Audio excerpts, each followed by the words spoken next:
وَمَن لَّمْ يَحْكُم بِمَا أَنزَلَ اللَّهُ فَأُولَٰئِكَ هُمُ الْكَافِرُونَ، جو فیصلے نہیں کرتے اس چیز کے مطابق جو اللہ نے نازل کی ہے وہی تو کافر ہیں۔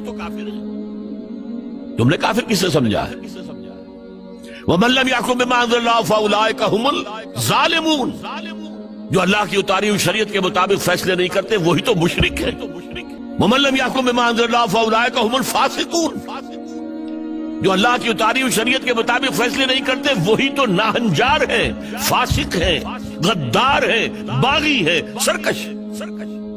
یہ تین فتوے ہیں مفتی اعظم کے۔ مفتی اعظم کون ہے؟ اللہ۔ قرآن میں یہ لفظ آیا ہے اللہ کے لیے، یفتیکم، یستفتونک، اے نبی یہ آپ سے فتویٰ مانگ رہے ہیں کلالہ کے بارے میں۔ قل اللہ یفتیکم، کہہ دیجیے اللہ فتویٰ دیتا ہے۔ لو تو مفتی اعظم کون ہے؟